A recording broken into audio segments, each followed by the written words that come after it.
In the year 1800, a 16-year-old Welsh girl longed to own her own Bible. She'd been saving up her pennies from the age of 10, and finally she had enough to buy her own Bible. Mary was from a poor family, and there were many other things she could have spent her money on, such as a pair of shoes, but she really wanted a Bible in her own language. The problem was, though, the nearest one was 28 miles away. And undeterred by the distance and her lack of shoes, she set off from her home right here and walked through the valleys to the town of Bala.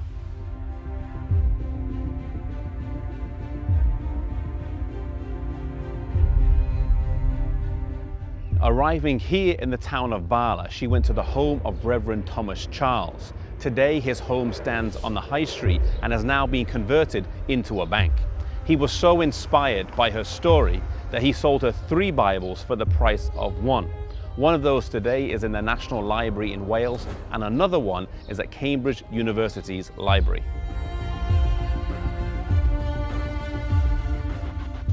The story of Meri Džouns inspired many others. Reverend Joseph Hughes asked a daring question of church leaders soon after. If for Wales, why not for the kingdom? And if for the kingdom, why not for the world? That question posed at a meeting of the Religious Tract Society on the 7th of December 1802 would reverberate around Wales and ultimately the world.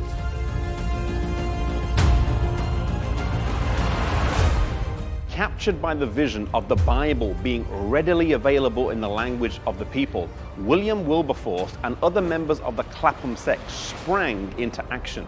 They made this vision part of their campaign to make goodness fashionable, in the hope that people would fall in love with the Bible and a biblically inspired way of life. At a meeting on the 7th of March 1804 of around 300 people in the London Tavern, which used to stand near here on Bishopsgate, William Wilberforce and the campaigning groups he was a part of formed the British and Foreign Bible Society, now known as the Bible Society. In the last 200 years, they have gone into over 200 different countries with God's Word. Soon after this society was formed, in 1816, the American Bible Society was formed in New York City.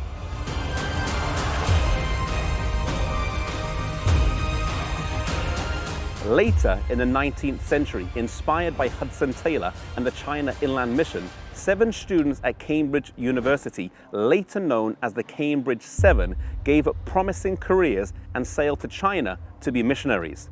Their influence inspired many others, causing the number of missionaries in China to swell from 165 in 1885 to 800 just 15 years later, approximately 1/3 of the Protestant missionary force.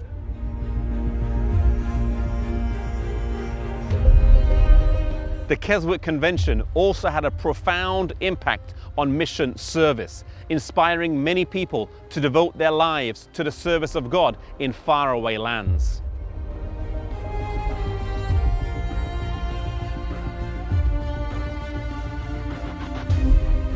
As the Dark Ages came to a close and the light of God's Word was beginning to shine, Daniel 12 verse 4 was being fulfilled.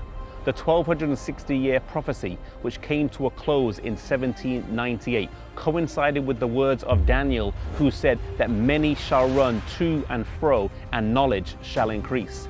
This referred to knowledge of the Bible, which would only increase as people had access to it, a cause that countless missionaries devoted their lives to.